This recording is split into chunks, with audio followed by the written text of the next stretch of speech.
Hello friends, कैसे हैं आप सभी लोग। आज हम लोग विद इन 4 मिनट ये समझने का प्रयास करेंगे कि आखिर डाइजेस्टिव सिस्टम किस तरीके से फंक्शन परफॉर्म करता है। आपको बता दूं, इस वीडियो में मैं कोई भी जटिलता आप लोगों के सामने नहीं रखना चाहूँगा। बेहद ही सरल तरीके से, सरल शब्दों में मैं चीज़ों को बताने का प्रयास करूँगा और जो भी जटिलता होगी उसको आने वाले वीडियो में मैं कवर करने का प्रयास करूँगा। सबसे पहले फूड का हमारी बॉडी में इंजेशन होता है और दूसरी प्रोसेस होती है डाइजेशन और तीसरा एब्जॉर्प्शन और चौथा एलिमिनेशन। तो हम सबसे पहले डिस्कस करेंगे इंजेशन के विषय में। इंजेशन की प्रोसेस हमारे बॉडी में कैसे होती है, देखिएगा। सबसे पहले हम फूड को by the mouth oral cavity के द्वारा अपनी बॉडी में इंजेस्ट करते हैं। उसके बाद फूड को सबसे पहले हम अपने दांतों के द्वारा चबाते हैं और वो जो भोजन को हम चबाते हैं तब फूड जो कि कॉम्प्लेक्स में होता है वो धीरे धीरे सिंपलर टूट जाता है। उसके बाद हमारी ओरल कैविटी में सलाइवरी ग्लैंड्स पाई जाती हैं, जिसको हिंदी में लार ग्रंथियां कहते हैं, जहां से लार यानी सलाइवा का सिक्रेशन होता है। फिर हमारे फूड में सलाइवा मिल जाता है। उसके बाद फूड जो है वो फेरिंग्स के रास्ते ईसोफेगस से होते हुए आगे बढ़ता है। फिर आगे चलकर फूड सबसे पहले स्टोमक में जाता है, जिसको हिंदी में आमाशय कहा जाता है। आमाशय यानी स्टोमक से HCl का सिक्रेशन होता है। फिर वो HCl उस चबाए हुए भोजन में, उस सलाइवा युक्त भोजन में मिल जाता है। अब जो फूड का फॉर्म होता है उसे काइम कहा जाता है। इसके बाद फूड आगे की ओर जाता है।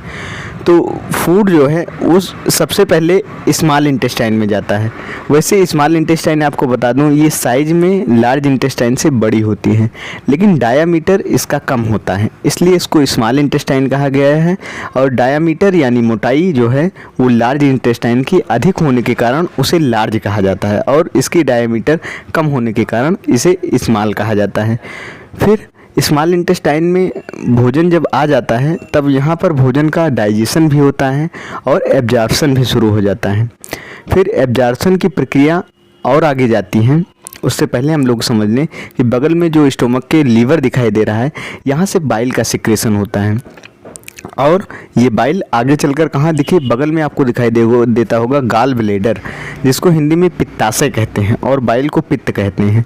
तो बाइल जो है ये इसी में स्टोर होता है और जब हमारी बॉडी को ज़रूरत होता है फिर यहीं से ये जाता है। फिर जब स्मॉल इंटेस्टाइन में लीवर के अंदर जो गाल ब्लेडर है और जो पैनक्रियाज है, इन दोनों की ओपनिंग स्मॉल इंटेस्टाइन में होती है। स्मॉल इंटेस्टाइन में जब काइम आ जाता है तो वो बेहद ही एसिडिक नेचर का होता है, क्योंकि HCl वहाँ पर मिला रहता है। फिर पैनक्रियाज से बाइकार्बोनेट आता है, जिसकी ओपनिंग स्मॉल इंटेस्टाइन में सेम डक्ट के जरिए होती है, गाल ब्लेडर और पैनक्रियाज की। फिर बाइकार्बोनेट आयन जो है वो एसिडिक नेचर का जो फूड है उसको न्यूट्रलाइज कर देता है।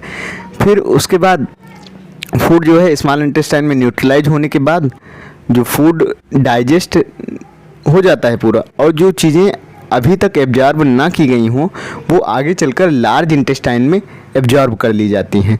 फिर जो वेस्ट मटेरियल हमारा होता है वो रेक्टम में स्टोर हो जाता है।